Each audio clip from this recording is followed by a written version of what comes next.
She left me a massive fortune and the most dangerous man in New York. My sister Sophia died before we could meet, leaving behind a secret trust fund and a husband who commands absolute fear and respect. Dante Rattatratna threw me on a private jet and dragged me into his obsessive quest for the truth. But the lines are blurring, and kissing the man who used to hold her feels like a wicked, irresistible betrayal. Let me set the scene for you guys, because you and I are going to unpack this massive drama together. Our girl Emma is living her totally normal life when she gets an email from the organ donor registry. Usually, it is just spam asking for blood. Right, she signed up years ago after watching some guilt trip documentary because she is O negative. The registry is always blowing up her inbox. But this time, the email says they found a freakish genetic anomaly. Her DNA is a flawless match with a donor who literally died 3 years ago. Boom, right out of nowhere. Lesson number 1 for today. Sometimes the biggest plot twist of your entire life are sitting quietly in your junk mail folder, waiting to detonate. So Emma's sitting in her tiny, overpriced Seattle apartment, staring at her laptop like it just grew a second head. A genetic match with a dead person. The math is not mathing, bro, because our girl is an orphan. She grew up bouncing around the foster care system and aged out at 18 with zero ties to her biological family. The sudden realization that she might actually have blood relatives out there hits her right in the chest. She wastes zero time and instantly dials the registry. A lady named Patricia answers, and Emma demands someone explain this DNA match right now. Patricia immediately panics and puts her on hold to transfer her to Big Boss, Dr. Reeves. The lesson here: always demand answers when things look sketchy. Okay, so Patricia drops the classic, "This is a highly sensitive matter," and transfers our girl 2 more times. Finally, she gets this Dr. Reeves on the line, and the dude sounds totally panicked. He starts interrogating her about her family tree. Emma shuts that down, explaining she was abandoned baby. Reeves confirms she is 28, then drops the absolute nuke. Emma matches a woman named Sophia Moretti, who flatlined 3 years ago from a genetic heart defect. But get this, chat. Their genetic markers are so insanely identical that they are either full-blown siblings or literal twins. The catch is the age gap. Because Sophia was 32 when she passed. Sometimes life hands you a mystery that defies all logic. Emma's entire universe completely flips upside down in an instant. A sister? A potential twin? She is completely shook, demanding to know how a basic blood registry even figures this stuff out. The doctor explains that normally they do not. But Sophia's husband donated her entire genetic profile to medical science. When Emma submitted her DNA for a totally random ancestry study last month, the system went absolutely crazy. Boom, unprecedented similarities. They share 47% of their DNA. That is straight up full sibling territory. Emma is spiraling, thinking, why did nobody tell me when she was actually breathing? The lesson here, guys. The system does not care about your family reunion unless there is money involved. But hold on to your seats, because the plot thickens massively. It turns out Sophia's wealthy widower has been dumping mountains of cash into research his dead wife's condition. He is supposedly trying to stop other people from getting sick. But when Emma's profile pops up like a glowing red beacon, Dr. Reeves admits the guy went feral. The husband wants to meet Emma face to figure out how she exists and why she was scrubbed from Sophia's history. Emma is like, bro, I have 0 answers. But the doctor says this widower, Dante Moretti, is aggressively insistent. He thinks Emma holds the cheat codes to his wife's secret past. Real talk, money cannot buy peace, but it can buy answers. Now, a normal person would have blocked the number, right? Running far away from a shady billionaire, and his dead wife is just basic survival. But the temptation of finding out where she came from is way too juicy. Emma caves and asks for his digits. She dials Dante that exact same night. Hands physically shaking, the dude picks up on the second ring, sounding like an absolute mob boss with a slick Italian accent. Emma introduces hers, and Dante completely ignores the pleasantries. He immediately demands to know her exact location. When she says Seattle, he casually drops the craziest flex ever. He's sending a private jet, and she is flying to New York by tomorrow morning. Life lesson. Bold moves always control the board. Emma tries to hit the brakes, like, whoa buddy, I cannot just ditch my life and hop on a jet. But Dante is having absolutely none of it. He goes full boss mode, promising to reimburse all her lost wages and cover every single expense. He is begging her, his voice actually cracking when he says his dead wife's name. Sophia was his entire universe, and he has been suffering through 3 agonizing years of dead ends, trying to unearth her secrets. He is convinced Emma is the missing puzzle piece. When Emma repeats that she is just a clueless foster kid, Dante coldly declares that they will hunt down the truth together. He barks out the orders. Plane takes off at 6. A car rolls up at 5. If you want results, you have to take charge. Before Emma can even argue, this absolute unit of a man just hangs up the phone. Hangs up. Emma is left standing in her cheap apartment, weighing her options. Is this the dumbest, most dangerous mistake of her life, or a literal golden ticket? A total stranger is deploying a private jet to drag her across the country, to talk about a dead woman she never met. Red flags are waving everywhere. Chat, but on the flip side, she could finally get her origin story. She speed dials her roommate, Jessica, dropping the heaviest opening line ever. I need you to track my location just in case I end up getting vanished. Always share your location, guys. That is just basic street smarts when dealing with mysterious, wealthy strangers. Emma spills the entire tea to her roommate, the freak DNA match, the sister she never knew, and the outrageously rich widder who just casually ordered a private jet like it is an Uber. Jessica immediately calls it out, saying this sounds exactly like a cheap thriller movie where the main character gets trapped in a sketchy warehouse. But Emma is desperate for the lore. Jessica lays down the ground rules, keep the location sharing on, do not ghost me, and Google this Dante guy before stepping on his private plane. So Emma starts digging. Dante Moretti is top-tier elite, a billionaire real estate mogul owning half the coast. The photos show this insanely gorgeous guy glaring at the camera. Lesson: always do your background checks. The internet is fully stocked with old pictures of Dante and his late wife, Sophia. She was this stunning brunette with bright eyes and a smile that could melt ice. They looked ridiculously in love, giving off major power couple energy. Her public obituary painted a tragic picture. A sudden drop-dead heart defect, leaving her billionaire husband completely shattered. But then Emma stumbles onto the real spicy stuff. A shady gossip blog from a year after Sophia died drops a massive bombshell headline.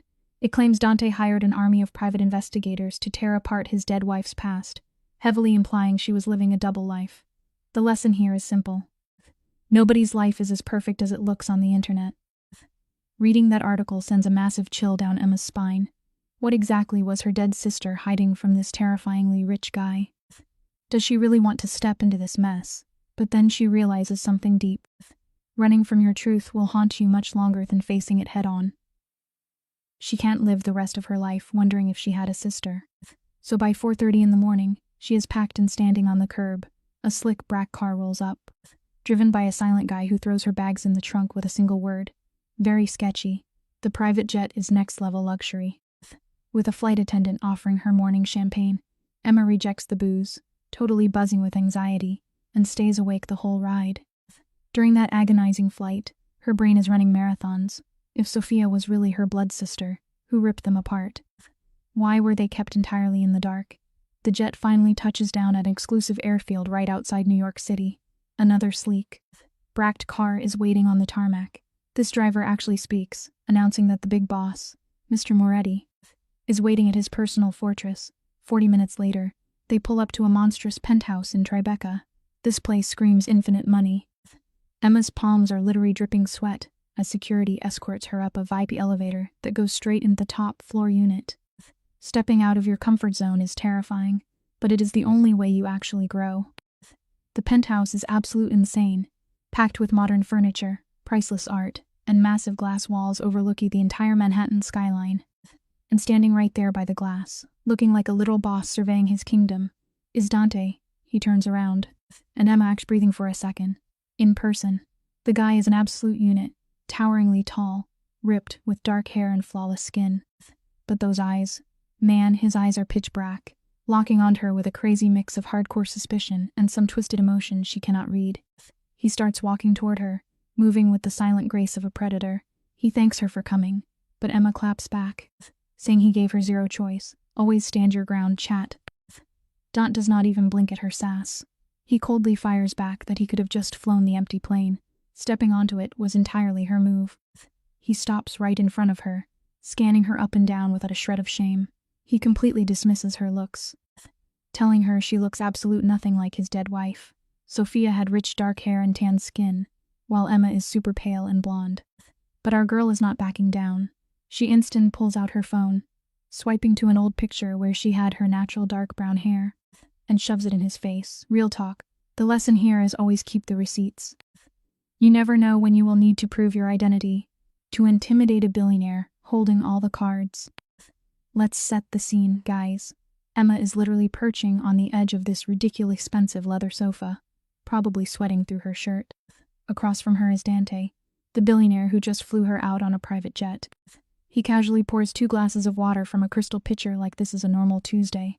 Dante drops the bomb. His late wife, Sophia, was basically a ghost before they met, completely wiped her own history, and honestly, here is a simple life lesson for us all. You cannot build a real future with someone if you are completely hiding your past. Emma, being smart, admits she totally Googled him. Wouldn't you? A stranger sends a whole jet. You do your homework. So Dante leans in, and his intensity is just off the charts. He tells Emma he actually hired top-tier private investigators after Sophia died, because things just were not adding up. We are talking massive red flags. Her birth certificate was basically a fairy tale. The hospital she claimed to be born at had 0 records of her. And those dead parents she always talked about. Complete ghosts. No death certificates anywhere. Dante is staring a hole through Emma, reeling his wife completely spawned into existence at age 18. But here is the massive plot twist. Emma popped up on a genetic registry as a direct DNA match. Emma is 28, and Sophia was 32. The math is definitely mathing, and the mystery is just getting started. Stick with me here, because the plot is getting thick. Emma grew up in foster care with absolutely 0 known family. Sophia claimed the exact same tragic backstory. Dent puts the piece together and drops a massive theory. They were separated as kids, and someone intentionally erased Sophia's entire existence. Then, Dent pulls out a manila folder and spreads these old photos across the coffee table like a detective. His private investigators dug up a high school yearbook from some middle of now here logging town in Oregon. Emma looks down and sees a teenage girl with dark hair, laughing, looking totally carefree. And guys, the resemblance is insane. They are not identical twins, but they are absolutely dead ringers for sisters. The girl in the yearbook isn't named Sophia Mority. Her name is Sarah Winters. But Dante points at the photo and says he would recognize his wife absolutely anywhere. He checked for any trace of the Winters family, but they completely vanished off the face of the earth after her senior year. No forwarding address, no digital footprint, nothing.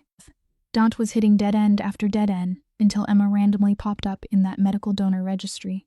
But Dante actually gives her an out. He tells her if she doesn't want to dig up this trauma, she can walk out the door right now, take the limo back to the airport, and never hear from him again. It is a crazy crossroads, and Emma has to decide if she really wants to open Pandora's box. Dante stands up and paces over to the window, and you can just feel the heavy heartbreak in the room. He tells Emma he spent 3 whole years loving a woman he barely even knew. When she passed away, he lost her twice, once to death, and once to the brutal realization that her entire identity was a lie. He begs Emma, asking if she doesn't want to know the absolute truth about where she came from.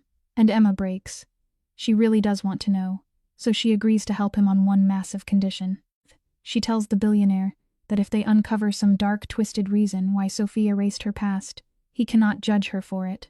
Whatever she was running from, it doesn't change the fact that she loved him. Honestly, that is real loyalty right there. Dante's face completely softens, and he promises 0 judgment, only answers, when he sits back down next to her. Emma finally realized just how physically intimidating this guy is. He is incredibly tall, built like a total tank, and carries this overwhelming, dominant energy. So Emma asks the golden question, where do they even start this manhunt? Dante doesn't skip a beat. They're heading straight to Sarah Winters' last known address in Riverside, Oregon. His investigators hit a brick wall there.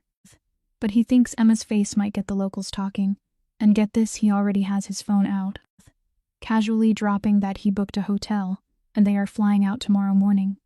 This guy does not waste a single second when he wants something. Emma is totally caught off guard. She thought she was heading straight back to her quiet life in Seattle. But Dante is staring at her with those intense dark eyes, practically begging her to stay. He knows he is asking her to completely uproot her reality for a dead woman she never even met. But she is his first solid lead in 3 agonizing years. And here is where Emma has a real moment of reflection. She thinks about her dead-end barista job, her cramped little apartment, and that deep, hollow feeling of having zero purpose. Sometimes in life, the universe hands you a crazy opportunity to find out who you really are, and you just have to take the leap. She looks right at the billionaire and gives him an ultimatum. 3 days. She tells him he has exactly 3 days to find a clue, or she is on the next flight out. Dante agrees and reaches out to shake her hand. Let me tell you, when Emma grabs his hand, she immediately notices his grip is pure iron. Those rough calluses prove this billionaire does a lot more than just sign big checks and sit in boardrooms. So now, our girl is officially teaming up with a wealthy widow to hunt down a ghost. Dante sets her up in a guest bedroom that is literally bigger than her entire Seattle apartment. We are talking imported marble bathrooms, size bed, and a skyline view that costs millions. Then, he casually mentions from the doorway that he already had his assistant stock the closet with clothes in her exact size. Emma is totally stunned. She asks how on earth he could possibly know her clothing size. Dante does not even blink. He straight up admits he pulled the airport security footage and had his team run an estimate on her measurements. Emma calls it out immediately, saying that is either incredibly efficient or absolutely terrifying. Dant just gives this tiny, rare smile and admits it is probably both. He explains that dominating situation and controlling every little detail is exactly how he built his massive empire. It is just his default mode. Even if freaks normal people out is a major red flag, sure. But you also have to respect the hustle of a guy who can literally outfit a stranger without breaking a single sweat. He leans against the doorframe and gets surprisingly vulnerable for a second. Dant promises he isn't trying to trap her or be a total control freak. He is just so completely desperate for answers about his dead wife that he is probably crossing major boundaries. He tells Emma to call him out if he goes too far, and she immediately clocks that level of self-awareness. She thanks him for the wardrobe upgrade, since she only packed for a quick trip. Dant tells her to meet him in the dining room at sharp because his housekeeper, Marie, is making fresh pasta. After he dips out, Emma checks the closet and finds it packed with insanely expensive jeans, soft sweaters, and even shoes that fit her perfectly. The guy does not miss. Every single item of clothing fits her like a glove. It should feel like a dream, but instead, Emma feels a little bit like a dress-up doll for a guy with unlimited money.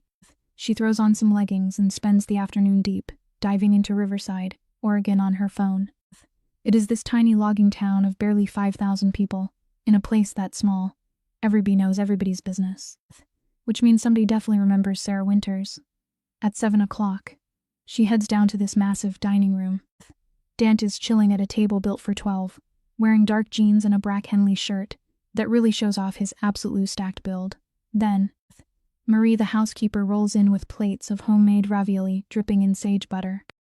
Marie tells Emma that she has been forcing Dant to eat ever since Sophia passed away.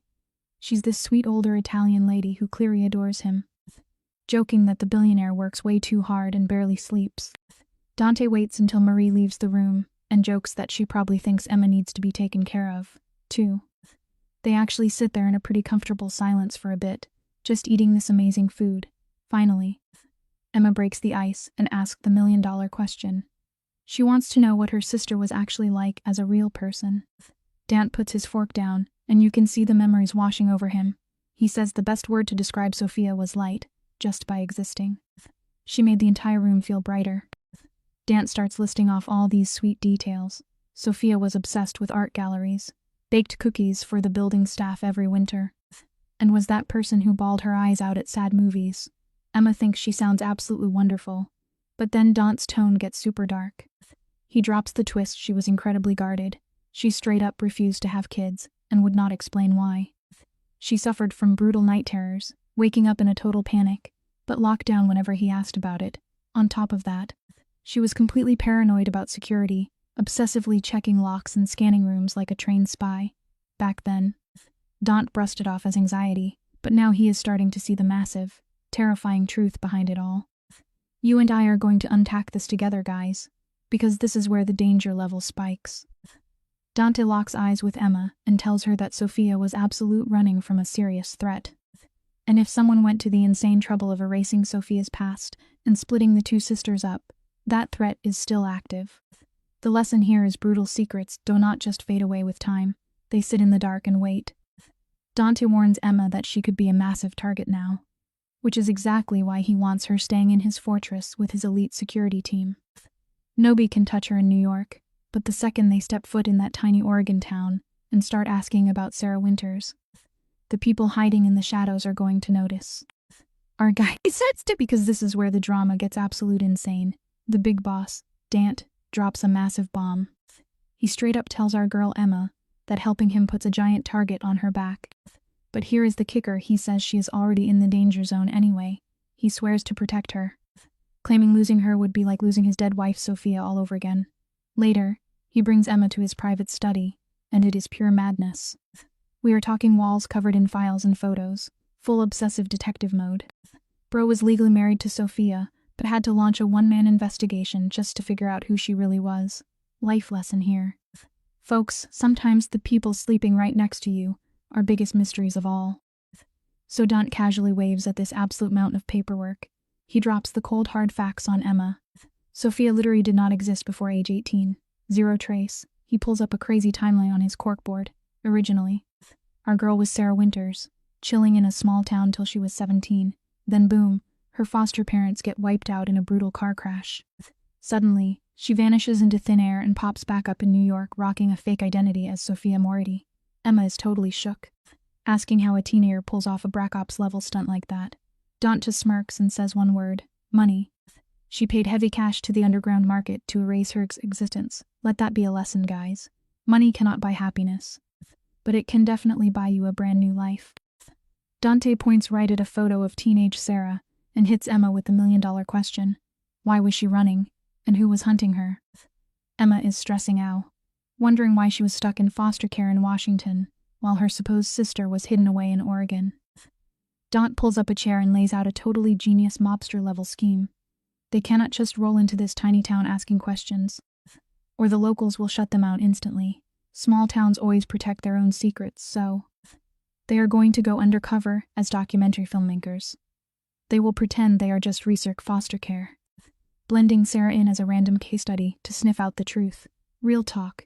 You always need a solid cover story when you walk into enemy territory. Emma has to admit that this fake documentary scheme is actually incredibly smart. Dant just flashes this dangerous smile, acting like it is no big deal. He tells her they are going to pack real recording gear to make it look official. He wants Emma to do all the talking because small-town folks trust women way more. The big bad Mafia boss is going to play the quiet producer. Emma calls him out, highly doubting he can keep his mouth shut. Dant just laughs, packing up the files. They are flying out at 8 a.m. sharp, taking a 2-hour drive straight to the local library to dig up old records. Life lesson for you guys: sometimes the loudest guy in the room knows exactly when to play the silent observer to get what he wants. Emma realized Dant is way too good at this undercover stuff. He gets real dark for a second, admitting that building his massive empire meant learning how to dig up dirt people wanted buried forever. Bro never expected to use those ruthless interrogation skills on his own wife. It is actually super tragic. Emma completely drops her guard and grabs his hand, promising they will drag the truth out into the light. Dant stares at her hand, and for a split second, the scary Mafia boss armor totally drops. He genuinely thanks her for caring about Sophia, a woman she never even met. But Emma shuts that down fast. Sophia was never a stranger. She was family, remember guys. Blood is thicker than water, even if you just found out that blood exists. Dant squeezed her hand right back, sealing the deal. They are officially partners in crime, ready to face whatever twisted reality is waiting for them. Later that night, Emma's tossing and turning in her luxury bed when her friend Jessica texts her in a panic, asking if she needs to call the cops. Emma hits her back, saying she's flying to Oregon to hunt down a dead woman's past, like some straight-up action movie. Jessica immediately asks the real question: is the billionaire boss hot? Emma admits he is devastatingly handsome, but also super intense, grieving, and definitely dangerous. Her friend is totally sold. The lesson here: never let a pretty face distract you from the fact that you are playing a very dangerous game. You and both know Emma is getting pulled in way too deep. Dant is insanely magnetic. The guy loves Sophia so much that losing her absolutely shattered his soul, and you can see it in his eyes. Emma feels terrified but also deeply needed. But get this plot twist. At 2 a.m., Emma hears heavy footsteps out in the penthouse. She cracks her door open like a true spy and catches Dante aggressively barking orders into his phone. He does not care what time it is. He demands his underground contacts pull every single file on Washington state foster placements from 28 years ago, including Emma. Life lesson. Guys, just because someone treats you like a partner to your face does not mean they are not digging up your secrets behind your back. Dant is going full beast mode on the phone. He orders his guy to track down Emma's old caseworkers and every single record left. His logic is absolutely chilling if someone intentionally separated these two sisters. He wants to know exactly who signed that paper.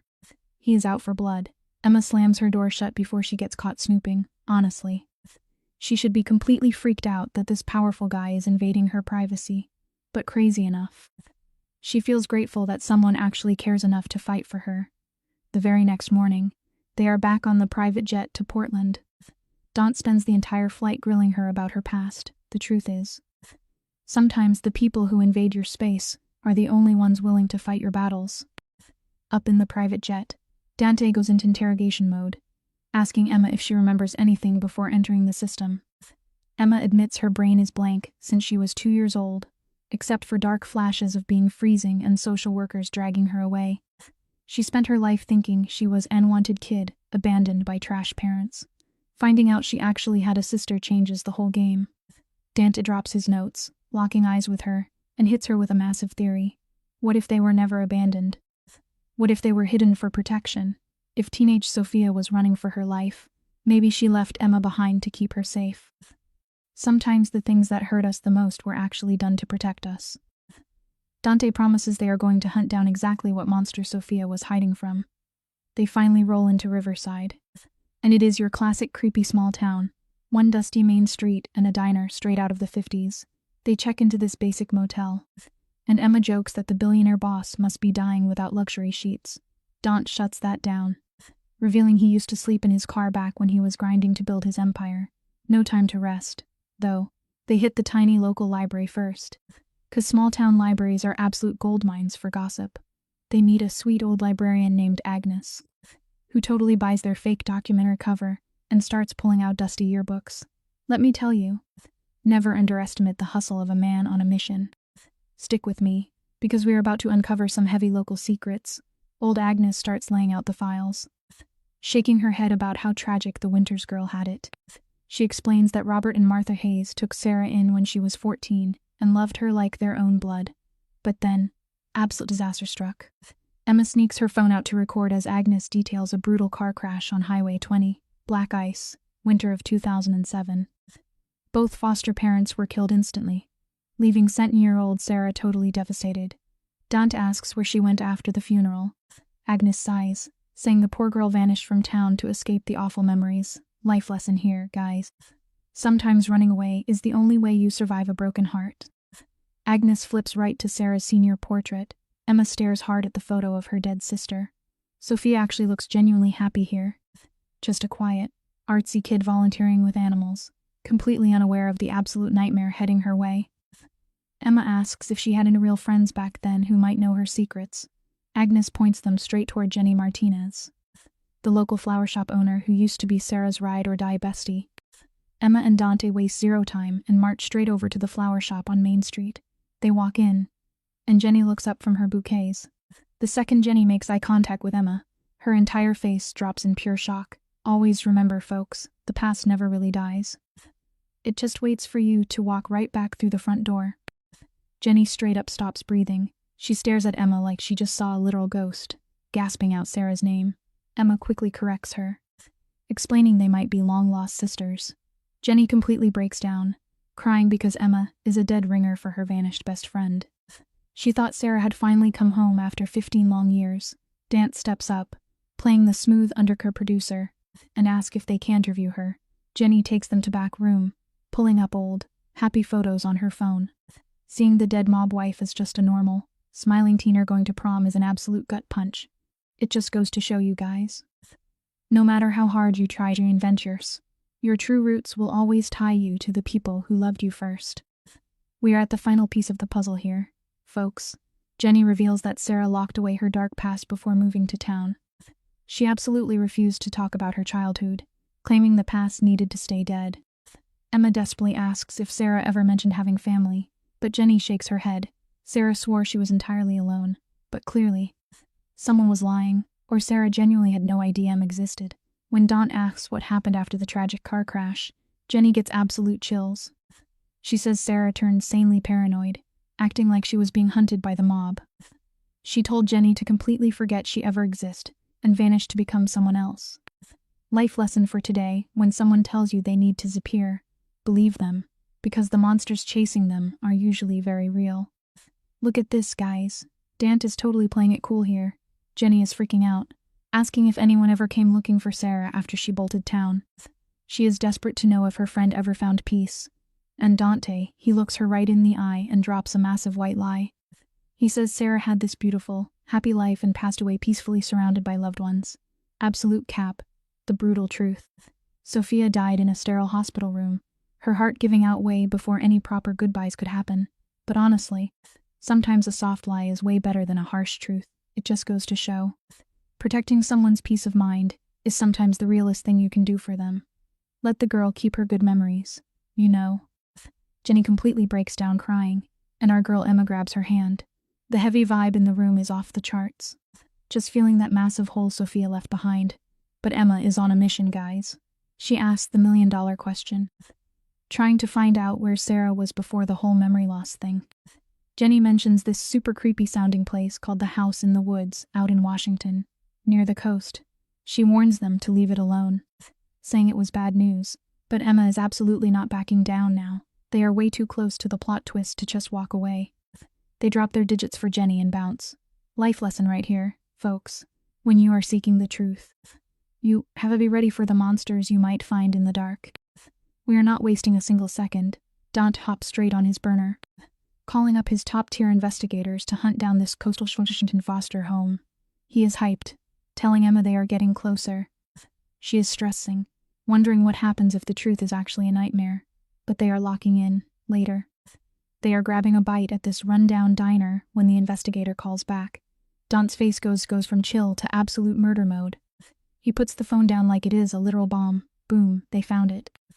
The House in the Woods was run by Richard and Susan Chen from 1994 to 1998, before the state completely shut it down. Truth is, the darkest secrets always leave a paper trail if you know exactly where to look. Get ready for this, because the backstory is incredibly messed up. The place got totally raided and shut down over massive abuse allegations. The files are sealed. But Dant's guy has insane connections and pulls the receipts. He reads off an email that drops an absolute bombshell. Emma was tossed in there at just 6 months old, and Sarah joined her at age 4. They were stuck in that nightmare house until 1998, when the state ripped all the kids out. Emma is physically shaking. Reeling she was with her sister for 2 whole years. Then the state split them up for their own safety, sending Emma to Seattle and Sarah to Portland. It reminds us that sometimes the system tries to fix things, but leaves the deepest scars in the process. You want to talk about villains getting away with it? The Chens never even caught formal charges, but the case notes talk about wild psychological manipulation and insane isolation tactics. It was so toxic that the state purposely scattered the kids so they would never cross paths again. Emma feels sick to her stomach. It hits her that Sarah was 4, completely old enough to remember the horror. That is exactly why her sister scrubbed her entire identity. She was trying to outrun her own brain. Dante grabs Emma's hand across the table, offering an out. He tells her they can pull the plug right now. It is a solid reminder that trauma is a heavy anchor. And sometimes the bravest thing you can do is just survive and keep moving forward, whatever it takes. Dante is trying to play the protective boyfriend role, saying they know enough and can stop digging. But Emma goes completely hardcore here. Her voice gets super steady. She says if she lived through pure terror, she deserves to know the real story. Then she drops a massive reveal on us. She confesses she has these insane recurring nightmares about being trapped in pitch black, hearing screams, just pure panic mode. Her therapist always chalked it up to repressed child trauma, but she never knew what it was until right now. Dante squeezes her hand, locking in. It really shows you that running from your past only gives it power over you in your sleep. Facing your demon's head on is the only way to actually take your life back. Dante makes a solid promise, telling her they will take it step by step, and the second it gets too heavy, they pull the ripcord. He tells her mental health tops his need for revenge answers, but Emma is a total warrior now, saying not knowing is way worse. So the very next morning, they hit the road, driving out to this super creepy, isolated spot in Washington called Hollow Creek. Thick trees everywhere, absolute horror movie vibes. Dant reads the intel as he drives. The Chen house has been sitting dead empty since 1998. The state grabbed it, but never flipped it. Luckily, Dant's guy secured them full access. The lesson here is simple: you can lock the doors on a bad place. But the ghosts of what happened there never really leave. Emma tells him straight up she is ready for this. They pull up to the end of this nasty dirt road, and the house is just sitting there, surrounded by massive pine trees, blocking out the sun. It is a giant Victorian mansion that probably looked amazing decades ago, but now it is pure nightmare fuel. Peeling paint, busted windows, a front porch that is hanging on by a thread. Emma whispers that this was her home for 2 years. The front door is literally hanging off the hinges. They step inside, and the smell of dead leaves, mold, and total rot just punches them in the face. Animals have totally taken over the corners. It goes to show that neglect ruins everything, whether it is an old wooden mansion or the vulnerable kids who were forced to live inside it. Even with all the trash and decay, you can totally tell this place was a massive operation. Dant checks his phone and confirms there were 8 kids living here when the state swooped in for an emergency extraction. They slowly walk through the creepy rooms. There is this huge kitchen table where all those kids must have eaten in silence. They check the living room with gross water stains everywhere. Then they head upstairs to a super long hallway packed with tiny, prison-like bedrooms. Emma asks which room was hers, her voice definitely shaking. Dant checks the blueprints. The youngest kids were locked away on the 3rd floor. Man, abusers really love hiding their absolute worst secrets at the very top of the house. Stick with me, guys, because this next part is heartbreaking. Dante points to this sketchy, narrow staircase. He gives Emma one last chance to back out, but she is already climbing up like she is drawn by a magnet. The 3rd floor is this dark, converted attic dorm. 4 dirty cribs shoved against the walls, barely any sunlight getting in. But then, she spots it. Painted right onto the wall is this bright, beautiful flower garden, totally clashing with the dark, depressing room. In the corner, written in terrible little kid handwriting, it says, "For Emma and the babies, love, Sarah." Sarah painted that when she was only 4 years old. Even in absolute hell, Sarah was trying to protect her baby sister. Real love is making sunshine for someone else, when you are trapped in the dark yourself. Emma runs her fingers over the painted flowers, and the dam just totally breaks. She starts sobbing for the sister she never got to know, for their stolen childhoods, and for the crazy amount of love Sarah tried to show her in that nightmare house. Dante wraps her up in a massive hug, letting her just cry it out against his chest. He tells her she is safe now. Emma realizes Sarah loved her so much. She painted a beautiful escape on a dirty well. Dante softly strokes her hair and connects the dots for us. That is exactly why Sarah could never bring up her past. Remembering this place meant relieving the trauma of being ripped away from her baby sister. It reminds you that the deepest silence usually hides the most painful goodbyes. They spend another whole hour creeping through that house, finding all these hidden traces of the kids. Little names carved into door frames, secret crayon drawings shoved in closets.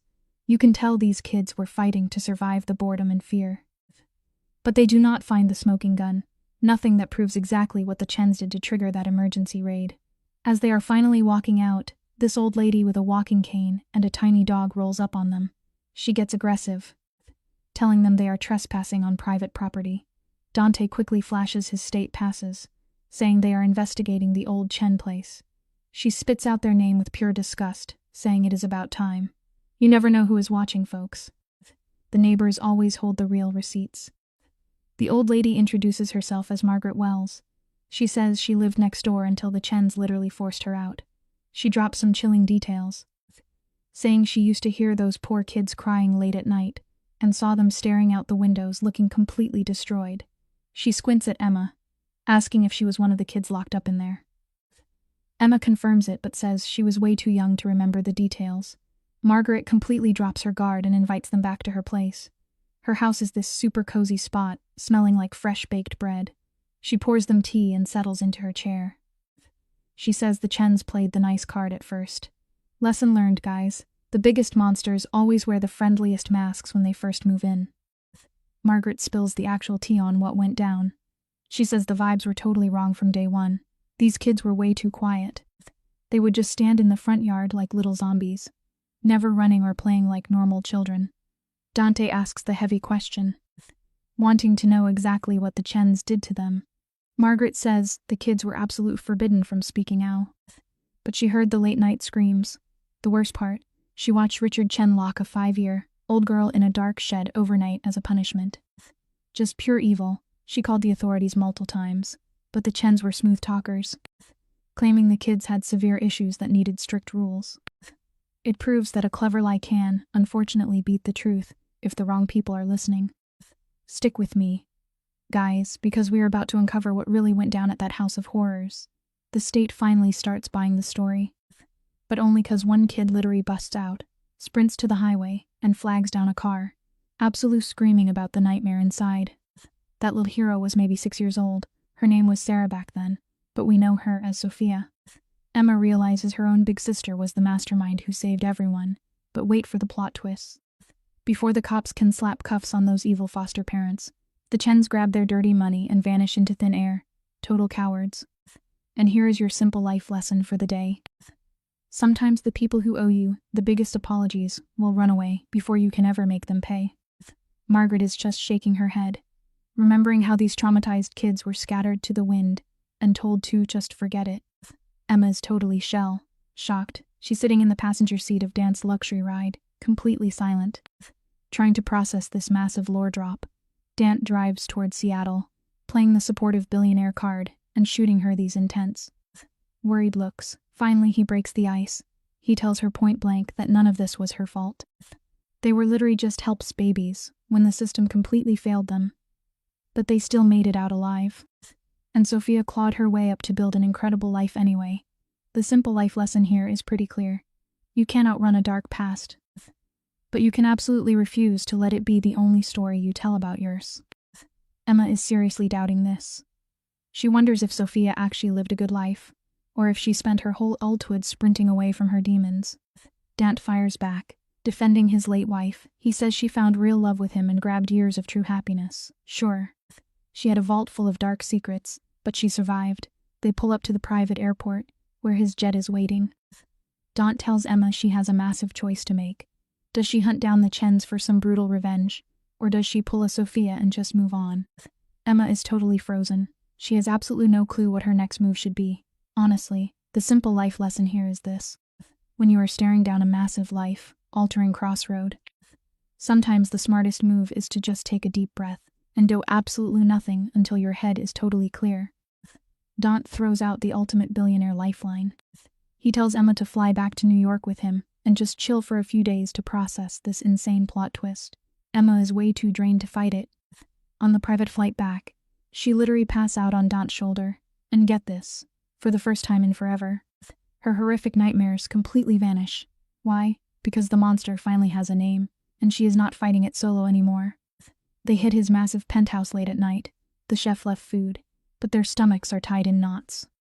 They just sit there staring at the epic Manhattan skyline in total silence, until Emma finally thanks him for helping her hunt down the truth. The life lesson is pretty obvious here. You can carry the heaviest baggage in the world, but it instantly gets a little bit lighter the second you let somebody else help you lift it. Emma thanks him for holding her together during her epic meltdown, but Dante brushes it right off. He needed these answers just as badly. Then he hits her with this crazy intense stare and lays down the law.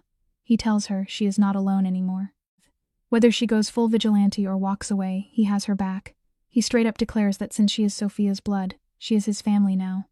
Emma points out they barely know each other, but Dante is not having it. He lost his wife, and he absolutely refuses to lose the last living piece of her. He even tucks a piece of hair behind her ear and begs her to stay in New York so he can protect her.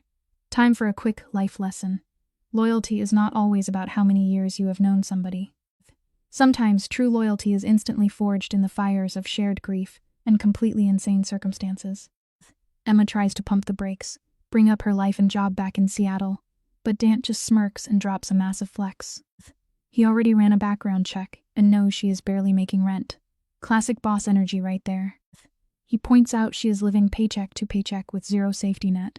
Then he makes an offer she literally cannot refuse. He promises to use his elite art world connections to land her a high-paying gig, plus free rent in his massive penthouse. Emma says it is way too much, but Dante insists it is the least he can do after she gave him closure about his dead wife. Emma knows she should establish boundaries with this intense, insanely rich widower, but the temptation is real. The life lesson here: when somebody throws you a golden ticket out of the absolute struggle bus, pride is just a toxic obstacle. Sometimes you just have to say yes and secure the bag. Emma is totally exhausted from fighting the world on her own, so she folds. She agrees to stay for one single month before making any huge life choices. Dante flashes this completely triumphant grin. But come on. We all know how this story goes. 1 month easily morphs in 2, and then 3. Emma tries to convince her she is just processing her dark past. But she is getting way too comfortable living the high life. Dante delivers on his promise, hooking her up with an incredible, high-paying curator job at a top-tier gallery. She even upgrades from his guest room to her own luxury apartment in the exact same building, which he casually claims was just sitting empty. Yeah, right, here is your life lesson. Comfort is incredibly dangerous. Once you get a taste of a life where all your problems are instantly handled, walking away becomes almost entirely impossible. So these two slip into totally cozy domestic routine. They grab morning coffees and hit up exclusive dinners where the staff treats Dante like literal Mafia royalty. You can practically smell the fear on the waiters. They aren't talking about her dead sister constantly. But Sophia is the massive elephant in the room. She is the ghost absolutely haunting this luxury penthouse. One night, Emma finally calls it out. She looks around and realizes Dante has not changed a single detail since his wife died. Sophia's photos, her art, even her old coffee mug are sitting exactly where she left them. Dante just pours more expensive wine and admits he is not ready to erase her memory. Which brings us to a solid life lesson. Grief does not care about the calendar. Moving on is a brutal process. And you can't force somebody to pack up their shattered heart before they are truly ready. Dante confesses everyone is pressuring him to just box up his dead wife's stuff and move on. Emma totally validates him, tell him he doesn't need to speed, run his mourning phase just to make other people comfortable. She picks up a wedding photo, looking at 2 people who had zero clue a tragedy was coming. Then she drops a massive question. Did he ever figure out his wife was hiding a dark past? Dante sits down and admits he knew something was off. Sophia would just totally zone out, crying over what she claimed were just old memories. He assumed it was normal tragic stuff, not a literal house of horrors. Emma realizes her sister was just trying to shield him from her toxic history. Dante just wishes she had trusted him. The life lesson here is crucial. Trying to protect the people you love by keeping huge secrets usually just ends up hurting them way more in the end. Dante's voice literally cracks as he admits he would have understood her dark secrets. He would have loved Sophia even harder for surviving that absolute nightmare. Emma assures him her sister knew that, which is exactly why she picked him. But then Emma pivots and asks the million-dollar question. Why is this insanely wealthy guy really keeping her around? Is she just a stand-in for his dead wife? Dante takes a slow sip of his wine before dropping the truth. He admits that at first, yeah, she was just a ghost replacement. A way to figure out his wife's insane hidden lore. But after months together, the dynamic completely flipped. She isn't just the sister anymore. She is his closest confidant in this messed up world. And your simple life lesson for this moment is this. People might walk into your life for totally selfish reasons, but genuine connections can still grow in the most unexpected places. Let's look at this piece by piece, shall we? Dante starts spilling his darkest thoughts. He admits he still waits for Sophia to walk into the room, but he is also furious at her. He is mad she died, mad she kept huge secrets, and mad she left him drowning in questions, and the worst part. He feels insane guilty for being so angry at a dead woman. He looks into Emma's eyes, knowing she is the only one who truly gets it. They are both mourning a woman who was basically a stranger to them. Emma respects the brutal honesty. Dante slides closer and drops the real reason he has been tearing up the underworld looking into Sophia's past. Emma thought it was just for closure. But nope. Dante whips out his phone and pulls up an email that changes everything. The life lesson here. Honesty is incredibly painful. But in a world built entirely on lies, telling the ugly truth is the ultimate power move. Guys, the plot twist here is absolutely massive. Just 2 months before Sophia passed away, she quietly established a secret trust fund. We are talking about serious, life-changing money, specifically set aside, just in case a biological family member ever popped up. When Emma did her DNA test, the lawyers instantly flagged it. Dant tells her the fortune is officially hers. Emma just stares at the screen, looking at numbers so huge she would never have to work a regular job again. She is totally stunned because Sophia didn't even know she was alive. But Dante explains his wife knew the past could always claw its way back. She set up a financial fortress just in case her bloodline ever surfaced.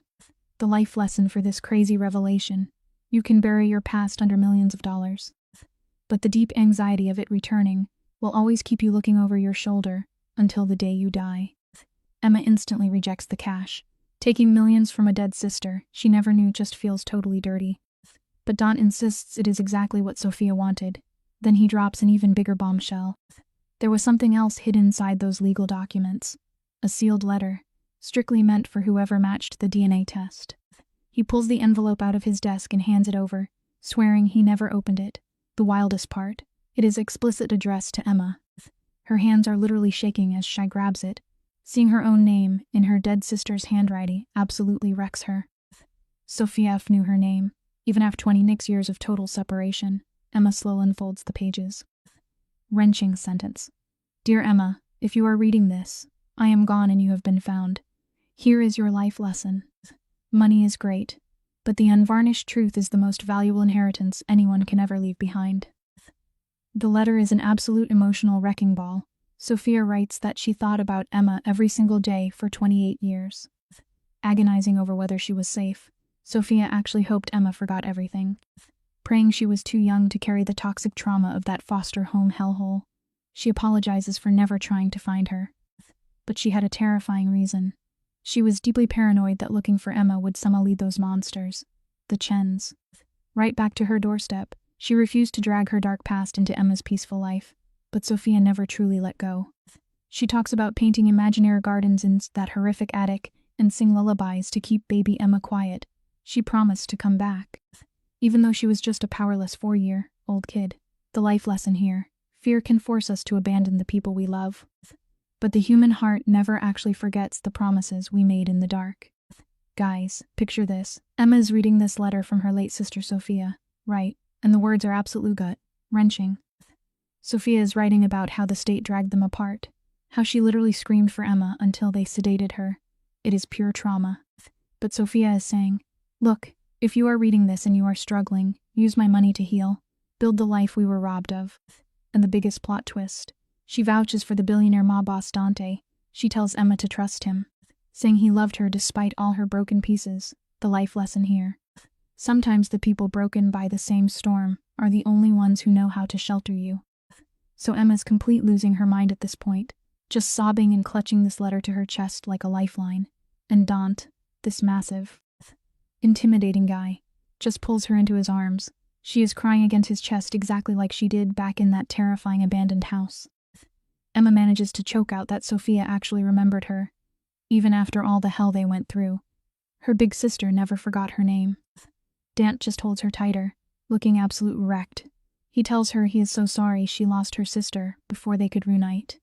Sorry for all their suffering. It really shows you guys, no matter how much money or power someone has, you literally cannot buy back lost time. Alright, stick with me here because the tension just absolutely skyrockets. Emma pulls back to look at Dante, and the vibe in the room completely flips. They are standing way too close. His hands are still wrapped around her.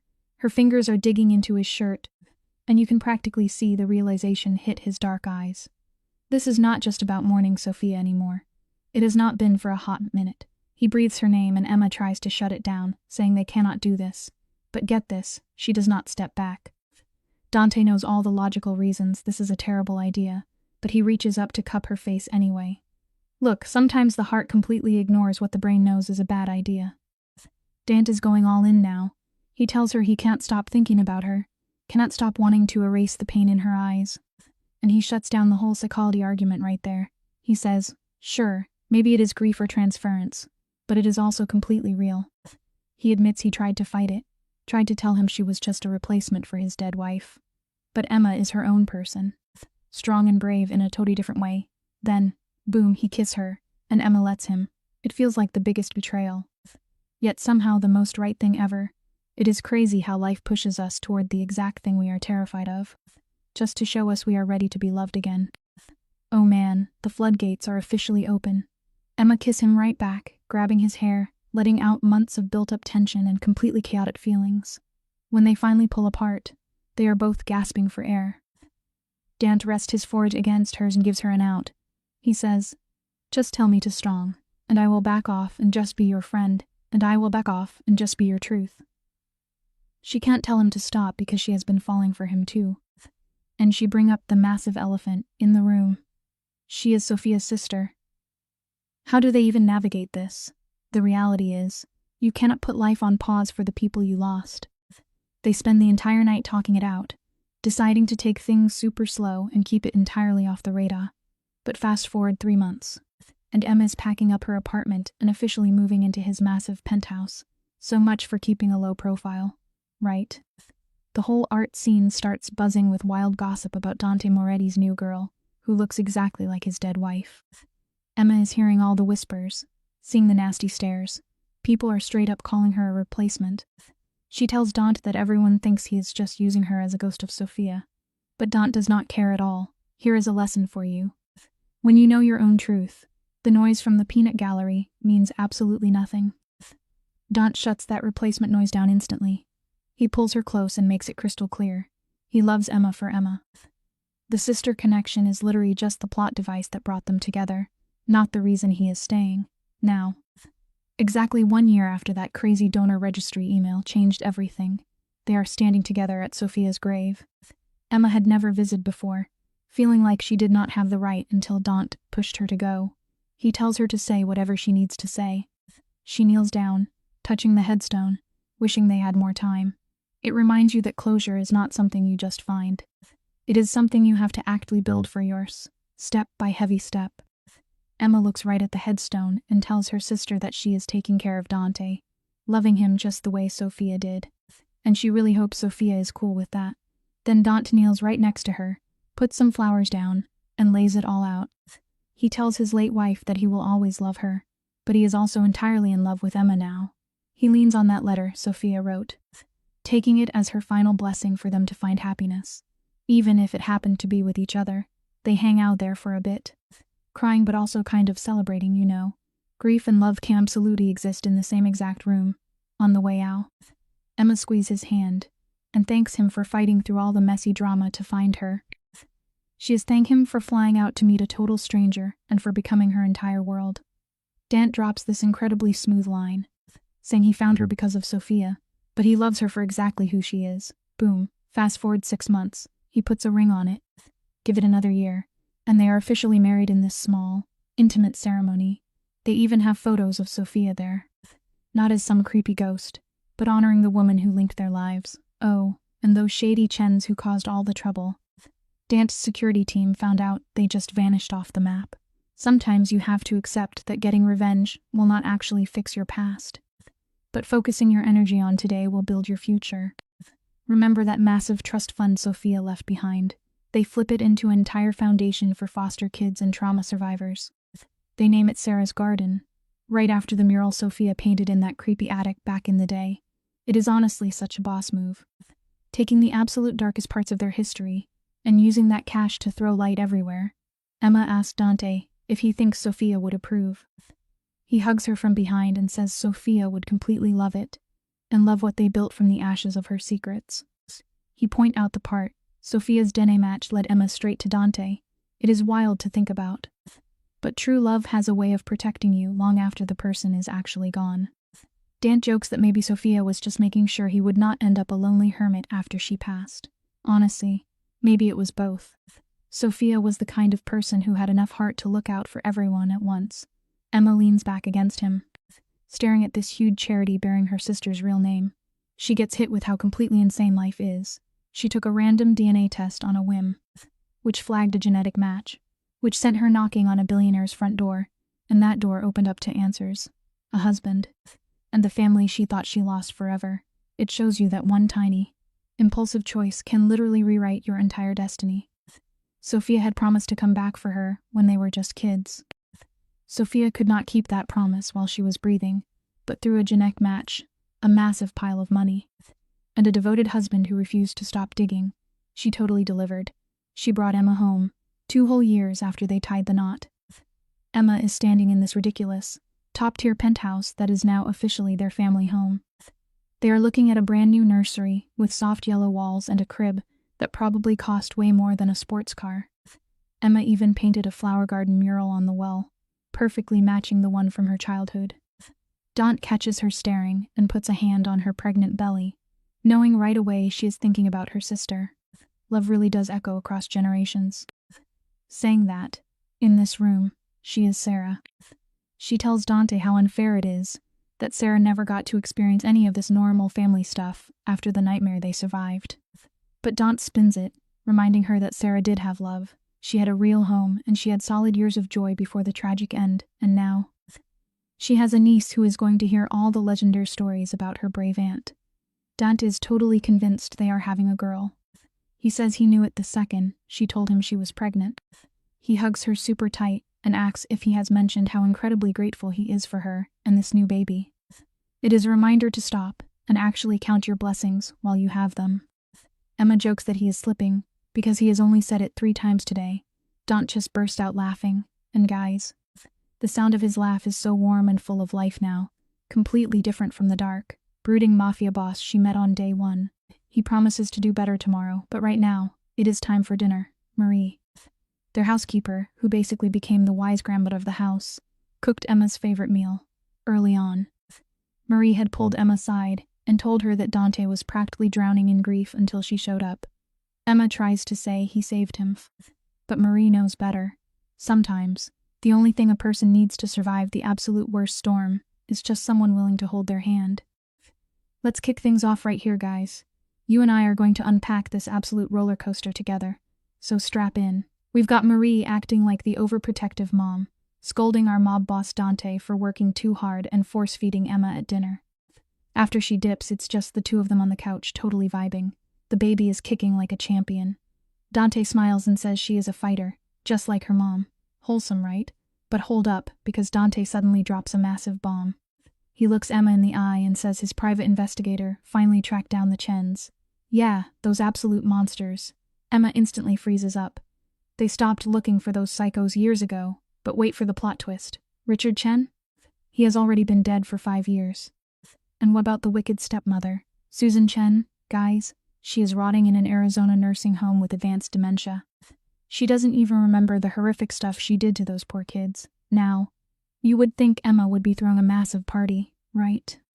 But honestly, she just feels completely empty. It is that crushing realization that these villains basically got away with it, living full lives while leaving scars on innocent kids.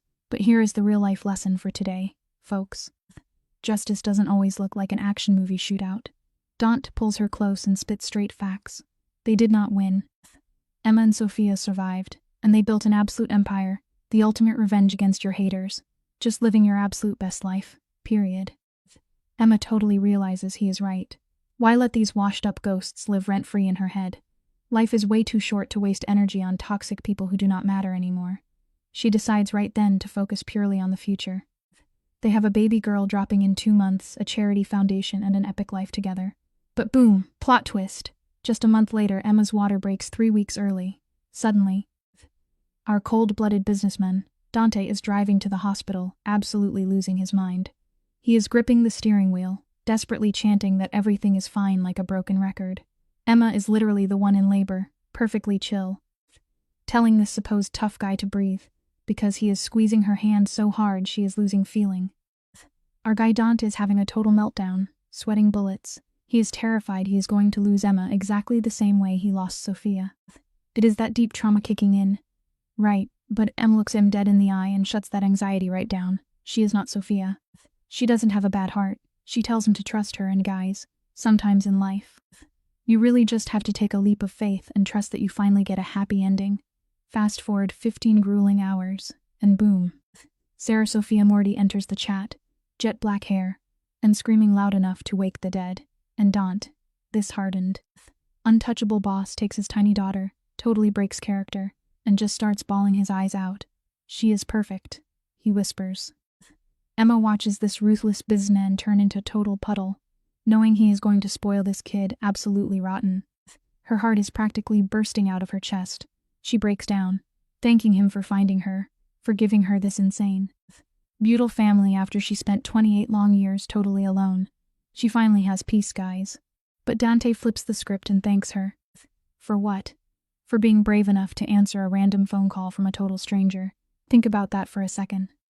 If you never step outside your comfort zone, you will never find your destiny. He thanks her for boarding that flight and falling for a grieving dude, carrying a ton of emotional baggage. And Emma, she just smiles. That is the absolute best baggage she could ever inherit. They spend the next couple of days in the hospital, basically holding court like absolute royalty. Marie pulls up with gourmet homemade food. The art gallery sends massive bouquets. And get this, even some of Dante's shady business associates roll through. Picture these absolute mob-tier tough guys awkwardly cooing over a tiny infant. It is hilarious but so wholesome. On their last night there, Emma is watching Dante rock little Sarah to sleep, and she drops a heavy truth bomb. This kid is never going to wonder if she is wanted. She is breaking the toxic cycle right here, right now. It really shows that no matter how rough your own start was, you have the power to write a totally different story for the next generation. This baby will have the entire world at her feet. Dante is completely locked in, promising they will teach Sarah all about the absolute legends she was named after. We are talking about two incredibly resilient women who went through absolute hell and came out on top. When they finally bring baby Sarah home, the very first stop is that iconic nursery with the hand-painted garden mural. Dante lifts her up like Simba in The Lion King, using his softest dad voice to tell her about the aunt who painted flowers in the absolute darkest of times. He tells her this her ultimate legacy, strength, beauty, and straight-up survival. And what does the baby do? She just yawns, completely unbothered by this epic speech. Honestly, it is a great reminder that true strength isn't about bragging. It is the quiet legacy you leave behind. You and I both know that trying to explain this wild organ, donor, secret sister, Mafia-level plot twist to a baby is totally pointless right now. Someday she'll get the whole crazy rundown. But for today, she is just safe, loved and chilling. Fast forward a bit, and their charity foundation completely blows up in the best way possible. They are out here funding therapy and dropping scholarships for foster kids left and right. And here is the craziest part. Dante literally steps back from his massive real estate empire. The absolute alpha boss just decides he has made enough cash. People are totally confused, but he shuts them down. It proves a massive life lesson. At some point, chasing a bag doesn't mean anything if you are not using your power to make a real difference. So we jump to Sarah's second birthday, and they are doing a massive ribbon cutting for the foundation's brand new headquarters. They literally named it the Sarah and Sophia Center. Emma is standing there, looking up at the glowing sign, just taking in the absolute weight of this journey. Two sisters, ripped apart by a tragic system, brought back together by a crazy DNA match and pure fate. Emma tells Dante that both sisters would be so proud, but Dante, smooth as ever, hits her with the ultimate correction. He says they aren't just two people. They are two halves of one absolute legend. Sarah survived. Sophia thrived. And together they literally orchestrated this entire romance from beyond the grave. The greatest secret matchmaker in history, proving that love outlasts everything. The paparazzi are eating this up, snapping pics as Dante pulls Emma in for a massive kiss. But later that night, things get super real. The cameras are gone, the house is quiet, and Emma catches Dante in his study. He is flipping through old Polaroids of Sophia. Look completely heartbroken. He admits he still misses her. And guys, this is where Emma shows pure class. She doesn't throw a jealous fit. She totally validates him. It is a huge life lesson here. Moving forward doesn't mean you have to completely erase the people who shaped you. Dante looks at her and makes sure she knows that loving her isn't some sneaky betrayal of his first wife. He genuinely believes Sophie engineered this whole thing because she wanted him to be happy and wanted Emma fiercely protected. Emma totally agrees with him. I mean, Sophia's letter literally gave Emma explicit instructions to trust this guy. It was basically a cheat code from beyond the grave. Sophia knew exactly what she was doing. She knew these two broken people were going to need each other to survive the fallout. Dante closes the photo album, looking so insane grateful for the absolute empire of a family they have built together. Emma leans in him and asks the big question. What would Sophia actually think about all this? About their little girl, the massive foundation, all of it. Dante doesn't even hesitate. He knows she would be absolutely thrilled that such an insane amount of good came out of her own tragedy. It shows you that even from the darkest moments, You can build something beautiful. Dante laughs and says Sophia would have spoiled little Sarah absolutely rotten. So his plan? He and Emma are just going to have to do double the spoiling to make up for it. They make a solid pact right there to give this kid the epic, safe childhood that neither of them ever got to experience. Stick with me here, because you and I know how fast time flies in these stories. Boom, years flash by. Sarah turns into this incredibly bright, super curious 4-year-old kid who is absolutely obsessed with art. They don't hide her history either. They slowly feed her the lore about Aunt Sophia in kid-friendly bites. And when what would have been Sophia's 40th birthday rolls around, the whole squad heads out to the cemetery. It is time to pay respects to the absolute legend herself. Little 4-year-old Sarah marches right up to the massive headstone, completely serious, and starts talking to it. She tells the stone that Mommy says you are my aunt, and you painted pretty gardens. Then she brags that she paints too. Guys. The absolute emotional damage of this scene. Emma is standing there watching this pure, innocent kid connect with a ghost. And she feels the entire circle of life finally close. Emma painted to survive. Sophia painted to cope. And now this little girl is carrying the torch purely for fun. Dant leans in and whispers that Sarah inherits Sophia's artistic genius and Emma's titanium backbone. Emma jokes her only contribution was anxiety. But honestly, here is the lesson. The quirks we hate about ourselves are just part of our magic. Dante shuts that self-doubt down immediately, telling her they both put in the absolute work to survive. They drop the flowers and just stand there. A total powerhouse family forged straight out of heartbreak, massive plot twists, and pure fate.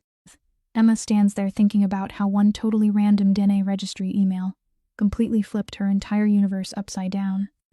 Sophia's genius move to sneak that trust fund provision in there literally pulled her sister and her husband together from out of nowhere.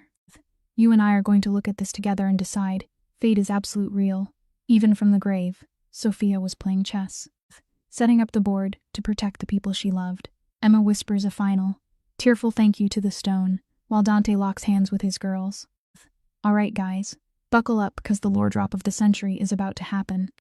5 years have passed since the absolute roller coaster that brought Dante and Emma together. Their daughter Sarah is now 9 years old, and she is starting to ask the real heavy-hitter questions. She is sitting at the dinner table like a little detective, asking why there are 0 pictures of her Aunt Sophia, and why her own mom never even met her. Talk about a tense family dinner. Emma and Dante just look at each other, realizing they finally have to spill the tea on this insane family backstory. They move the kid to the living room, hit her with some hot chocolate, and get ready to drop the ultimate truth bomb. You and I both know how hard it is to share painful truths, but hiding it is always heavier. So Emma starts laying out the craziest origin ever. She explains how she and Sophia were separated at birth by absolute villains. Totally unaware they were sisters, then, total plot twist. A random blood test years later connects Emma to Dante, who was desperately searching for clues about his late wife. Little Sarah is literally doing the math in real time. She realized her aunt basically match-made her parents from beyond the grave. Dante is sweating relief that she thinks it is cool and not totally traumatic. He tells her that Sophia gave him the ultimate gift, which was Emma and, by extension, Sarah Herf. But then the kid starts crying because her aunt never even got to meet her. A quick lesson here. Even the most beautiful gifts can come wrapped in a little sadness. Sarah is sitting there, wishing she could have met her aunt, asking if Sophia would have even liked her. Emma pulls her in and drops the ultimate validation, telling the kid she has Sophia's insane art skills and her huge heart. Then they unload the rest of the backstory. They talk about this tiny 4-year-old Sophia painting flowers in a creepy, dark attic just to keep her baby sister smiling. They tell her how Sophia literally ran away to save the people she loved, surviving absolute nightmares but still creating pure beauty in the world.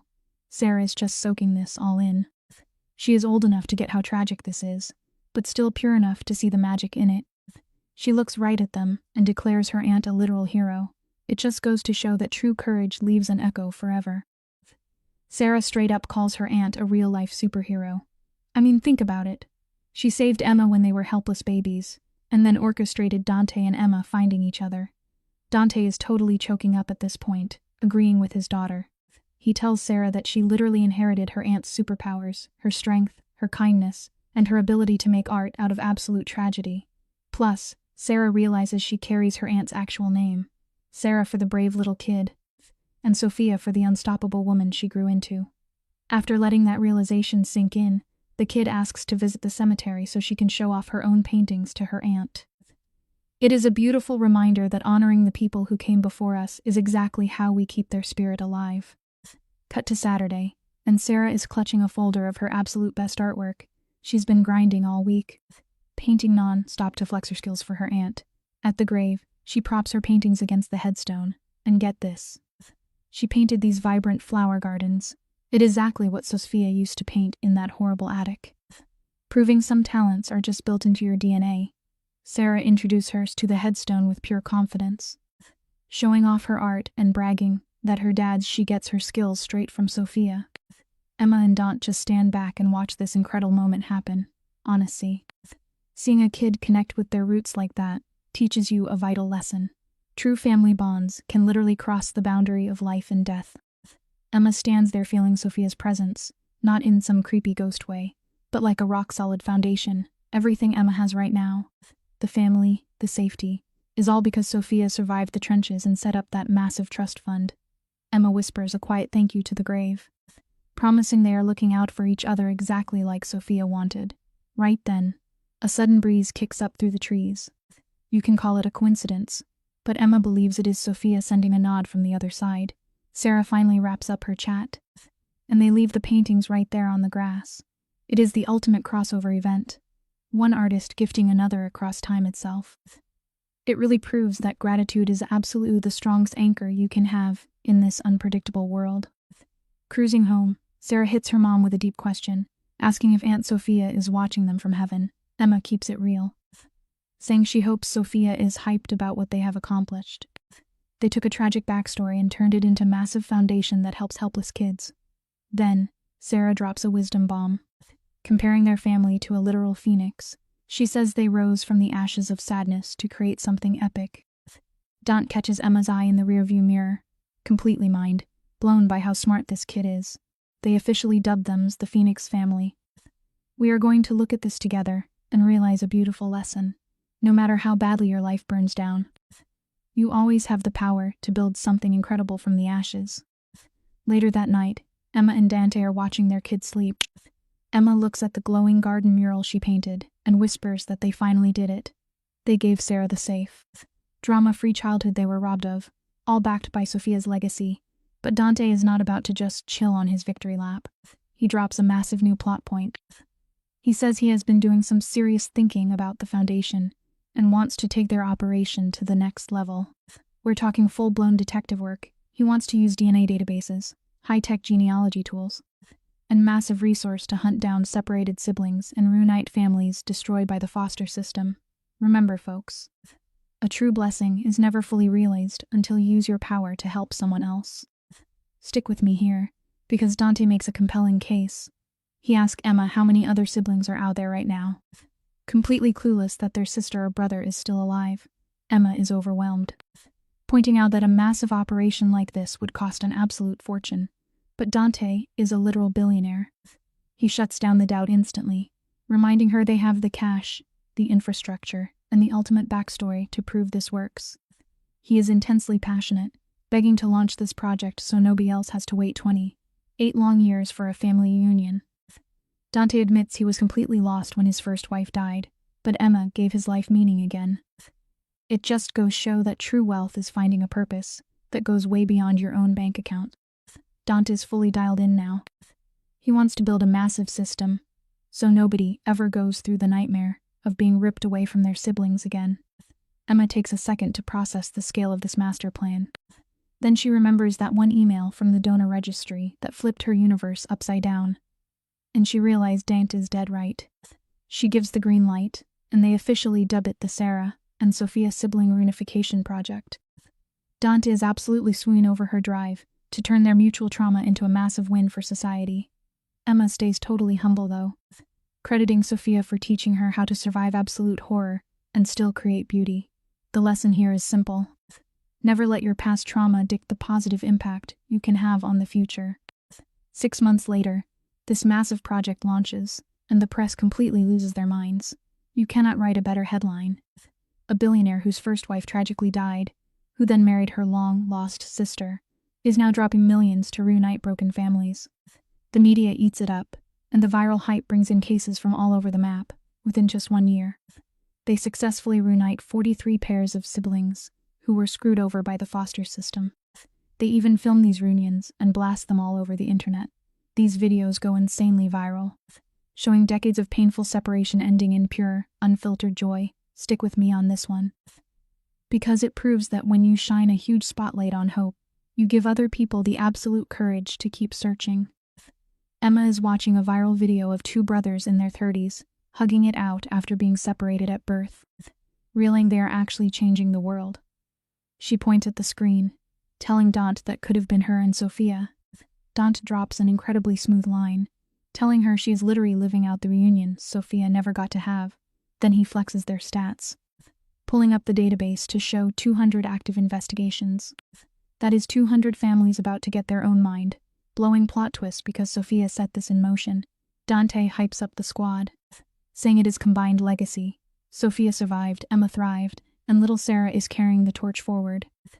It just proves that one single person's sacrifice can literally become the foundation for 1,000 daily miracles. Dante pivots to Sarah, who has been asking questions about the actual villains of this story, the monsters who tormented Emma. They debate how much trauma to drop on a 9-year-old, but decide to hit her with the truth. They keep it PG. But they never sugarcoat the fact that evil exists, because you and I both know you have to face the dark to appreciate the light. That weekend, they sit in their garden and spill the tea on the infamous Chen foster home. They explain the abuse, the separation, and how Aunt Sophia went full action hero to save everyone. Sarah listens with absolute focus. They make sure she understands that, while the nightmares are over, the boss-level strength they gained is permanent. Is a solid reminder that a dark past faced with honest truth is a past finally defeated. Look at this madness, guys. Little Sarah just dropped the ultimate truth bomb after hearing this crazy backstory. She realized her Aunt Sophia wasn't just a tragic figure, she was a straight-up legend who carried the whole family tree on her back. Mom confirms it, saying Sophia, saving her, literally pulled Dante back from the edge of absolute villain-level grief. Talk about a butterfly effect. Because of a massive sacrifice 30 years ago, this entire bloodline exists today. And Sarah, she isn't sweating the pressure of carrying that heavy name. Nah, she's locking in. She vows to join the family foundation and save kids just like them. Real life lesson here, guys. True bravery doesn't just save one life today. It echoes through generations to build a literal empire of hope. Dante immediately steps in with ultimate dad energy. Hyping his daughter up, he tells her she is already crushing it, standing up to bullies and living up to the Sophia legacy like an absolute boss. Fast forward a few years, and we get the ultimate time skip. Sarah isn't just talking the talk. She levels up from a fierce teenager into hardcore college student majoring in social work. She is out here grinding, volunteering nonstop, and plotting to tear down the corrupt child welfare system. During winter break, she drops system over heel, better oversight, flawless placements, 0 kids left behind. The lesson here, talk is cheap. But putting in the daily grind to turn your childhood promises into a full-blown revolution is how you actually change the world. Mom is beaming, fully backing Sarah's vendetta against the broken system. She knows Sarah Sophia Moridi is about to be a name that strikes fear into corrupt officials everywhere. They watch her transform into an unstoppable force, proving the family has officially beaten the curse. They went from pure trauma and survival mode to absolute top-tier bosses giving back. Then boom. We hit the 20-year anniversary of that insane donor registry email that kicked off this entire wild ride. They throw a massive, flashy gala for the foundation. Sarah, now 22 and working full-time in the family business, takes the stage for the keynote speech. Life lesson. Trauma doesn't have to be your permanent ending. It can actually be the badass origin story for your ultimate comeback. Sarah grabs the mic and drops the heaviest lore on this crowd of wealthy donors. She lays out the epic saga. How Aunt Sophia survived nightmare-level abuse, escaped, and plotted a mastermind move even from the grave to protect her baby sister. That genius DNA trap matched her mom to her dad, ultimately leading to Sarah's birth, and the ultimate flex. They have reunited over 3,000 broken sibling pairs since. The crowd is literally in shambles, crying their eyes out.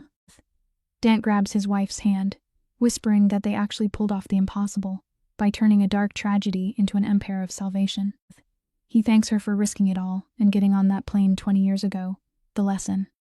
A single leap of faith into the unknown can literally rewrite the destiny of thousands. Dante pours his heart out, thanking her for granting him a second chance at love and giving him a daughter who is shaking up the world. She hits him right back, thanking him for sending that private jet and loving her despite their incredibly messed up, twisty backstory. They built a towering legacy out of absolute rubble. Later that night, the power couple heads back to their luxury penthouse. The vibe has shifted over the years, fewer shrines to the past, way more proof of the beautiful life they conquered together. But Sofia's memory is still the bedrock of their empire. She asks him if he ever regrets gambling on their insane, unpredictable relationship. Dante doesn't even blink. Lesson to take home. The absolute strongest bonds are forged in the craziest fires. He pulls her close, dropping a legendary romantic line. She was the answer to a prayer he didn't even know he was making. He knows Sofia orchestrated this whole meetup from beyond, linking past trauma with future glory. Two sisters ripped apart by fate. But their bloodline was too strong to stay broken. They didn't just survive, they leveled up into Phoenix family, rising straight out of the ashes to conquer everything. Looking out over the flashing lights of the Manhattan skyline, she reflects on this insane plot progression, from a random DNA registry email to knocking on a billionaire's door, to a marriage born in grief that evolved into an unbreakable alliance. Lesson learned. Sometimes your lowest point is just the setup for an epic plot twist. Think about this: she went from a sister she never knew to a powerhouse family she never saw coming. Sofia was a tactile genius who saved her not once, but twice. First, surviving that nightmare child house, and second, dropping a massive trail of breadcrumbs after death to hand, deliver her right to Dante. Sofia's letter promised she wouldn't be alone, and that was the absolute truth. Now she has a fiercely loyal husband, a daughter taking over the world, and a legacy driving their every move. She whispers a final thank you into the void, showing mad respect to her sister for pulling the strings from the afterlife. She praises Sofia's survival instincts. Here is your life lesson. Real loyalty transcends everything, even death, to protect the ones you love. Just as she says those words, a massive gust of wind rattles the penthouse windows. You already know what that is. It is the universe responding. She takes it as a direct sign from Sofia herself, confirming the message was received loud and clear. That right there is the power of a sister's love, completely shattering the boundaries of time and death just to say, I see you, and I am so proud. Is the perfect cinematic ending to an absolutely wild ride of trauma, healing, and fierce family loyalty. This story wraps up with the ultimate life lesson. Guys, no matter how dark your backstory gets, if you stay strong and keep fighting for your people, you can turn any tragedy into an unbreakable, legendary empire. Never stop fighting for the ones you truly love. Emma's story begins with an unexpected email from the organ donor registry. At first, it seems like a strange medical mistake, but it soon becomes the doorway to a truth she has spent her entire life without. She discovers that Sofia Moretti, a woman who died 3 years earlier, may have been her biological sister.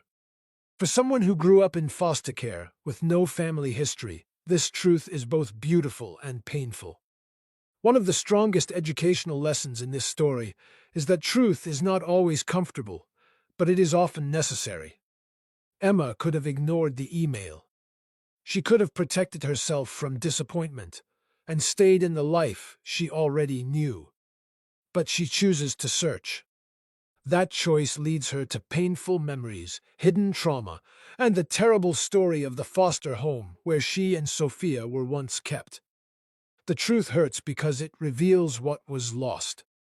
Emma learns that she had a sister who loved her, protected her, painted flowers for her, and never forgot her. She also learns that they were separated because of abuse, fear, and failures in the system. These answers do not erase the pain, but they give shape to it. Many people live with unanswered questions about their childhood, family, or identity. Sometimes not knowing feels safer. But this story teaches that healing often begins when we are brave enough to face what happened. Emma's journey shows that truth is not only about the past, it can also open the future. Because she searches, she finds family, love, purpose, and eventually a foundation that helps others. The lesson is clear. Truth may break your heart at first, but it can also help you finally understand how to heal.